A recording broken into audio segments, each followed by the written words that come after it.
future.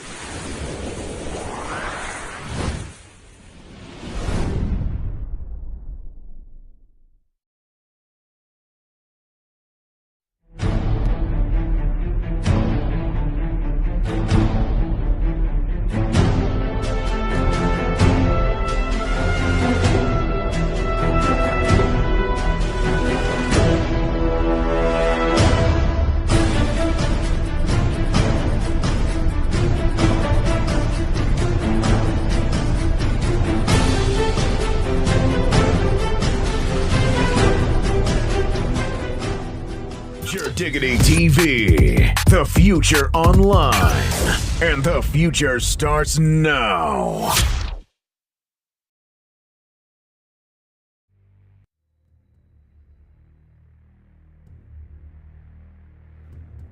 In this world of angels and demons, aliens and humans, plants and animals, it is consciousness that creates our reality. Mind over matter. Willingness and belief. There are people who can do things that involve the use of something that science has yet to fully understand, and that is the mind. Not the brain, but the mind. Did you know that when someone dies, their body instantly loses mass? Is this loss of mass the mind or spirit leaving the body?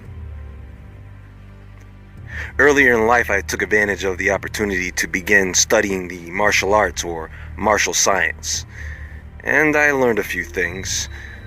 I have also seen things that few would believe to be magical. But it's not magic, folks. It is understanding. It is the understanding of how the mind affects matter. And not just inanimate objects, but people. Come a bit closer and listen carefully as we step deeper into the mechanics of the minds of men, to further uncover what makes us human, and to gain a better understanding of why our minds make the world go round.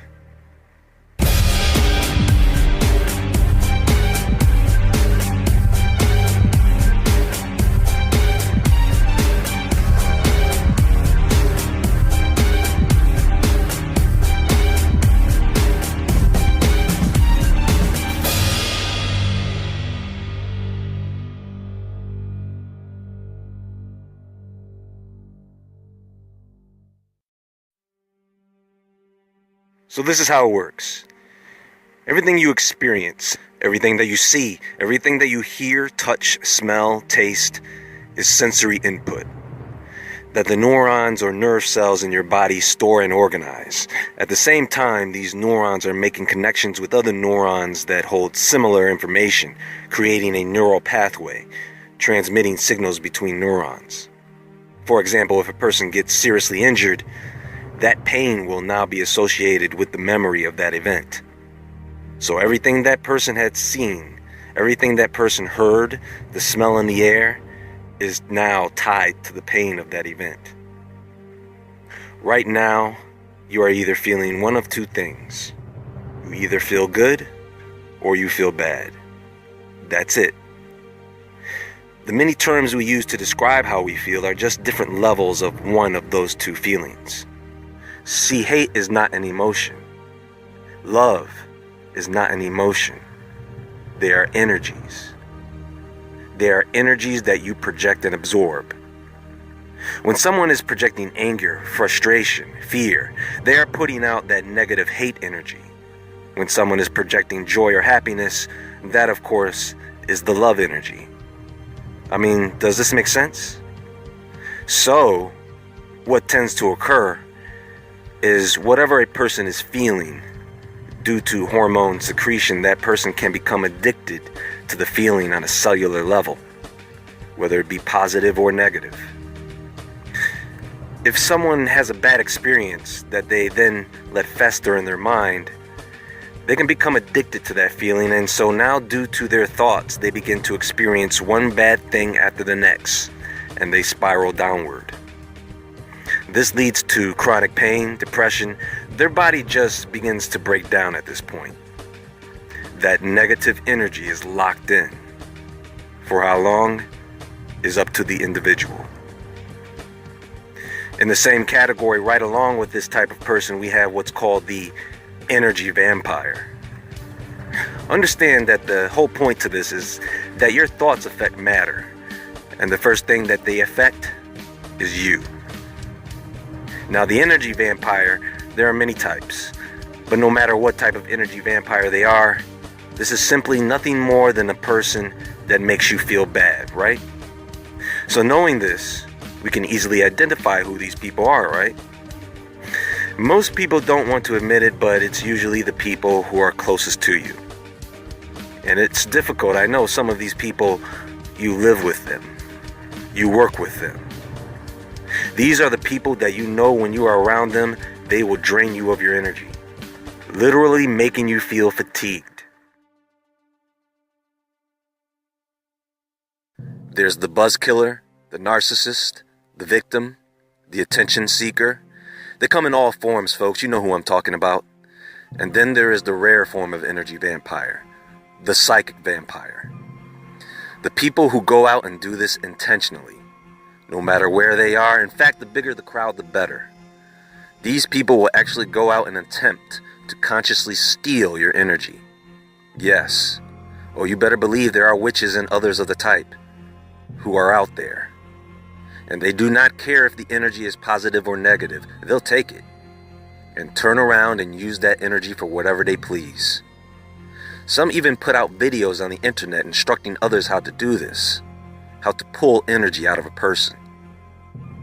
Which brings me to the energy vampire that isn't really discussed, and that is the social vampire of the internet. Some call them trolls, haters, bullies. These people, folks, are in abundance. And people these days are for some reason greatly affected by them. They come through leaving nasty comments everywhere, right?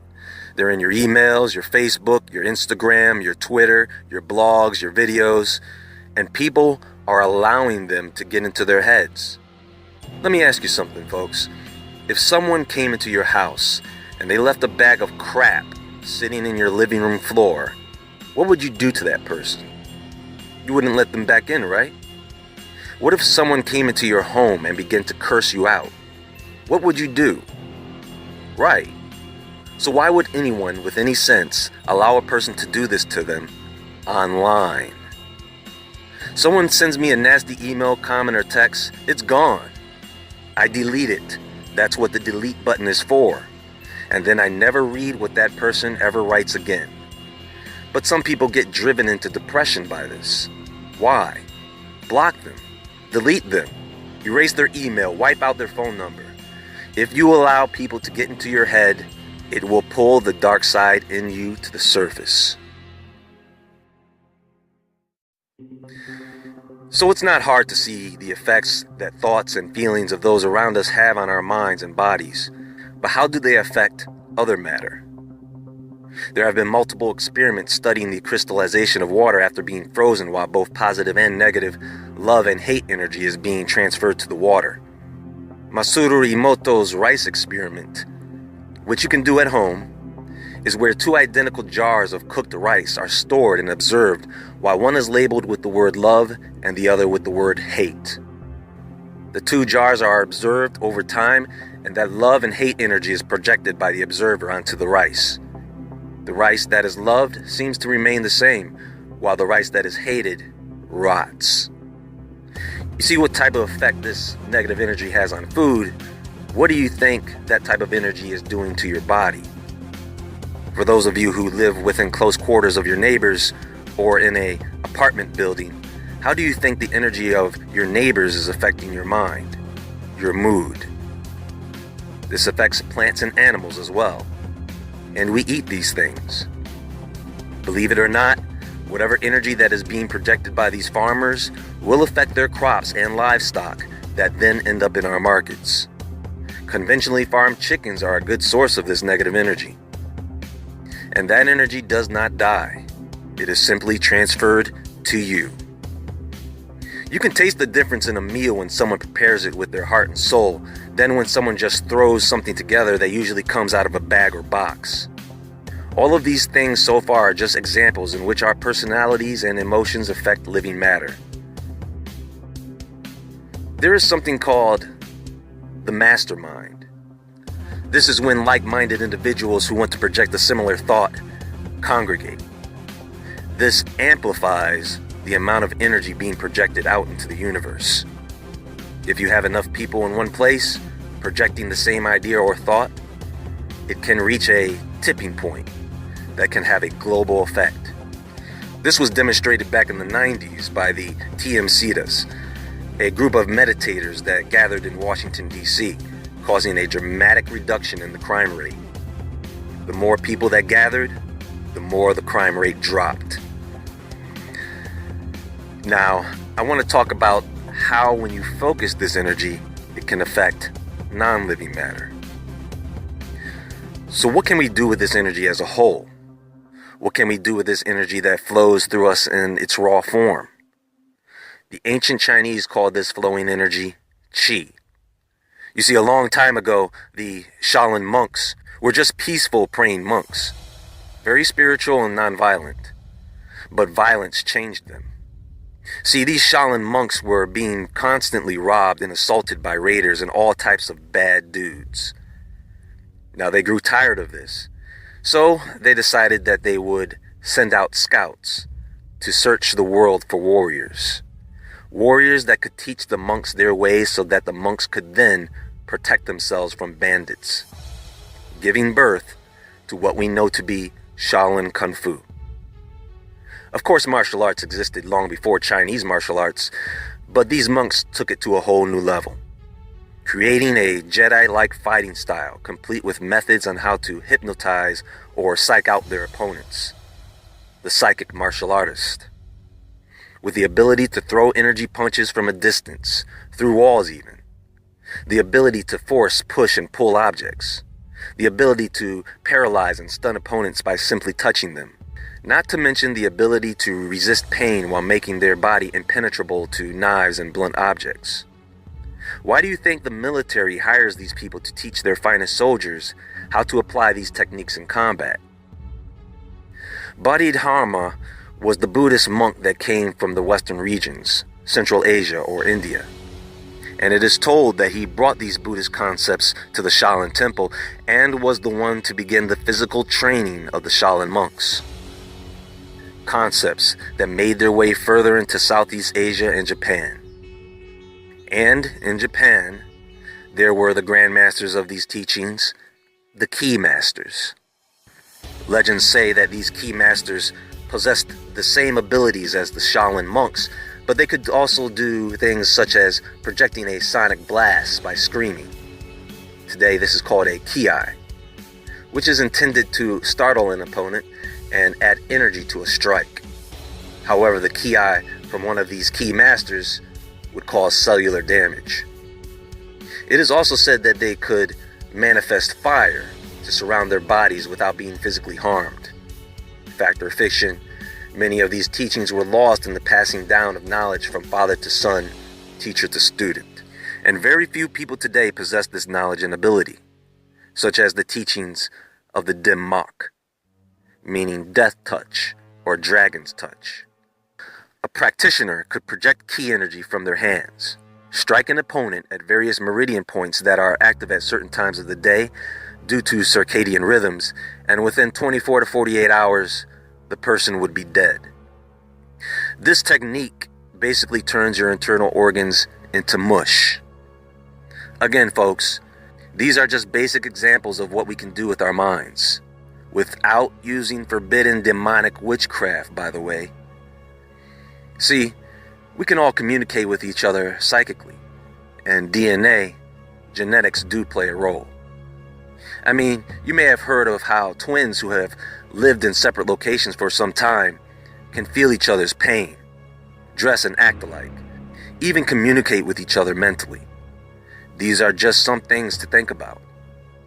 I'm going to have to break this information down into separate topics just so I can go a little more in depth into each one. I say we embrace our God-given abilities and apply these concepts, not for combat, not for profit, not for the prestige, but for the ability to heal ourselves and those around us with nothing more than a thought.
You're watching an all-new Jerdiggity TV, the Mental Health Awareness Network, exclusively on YouTube.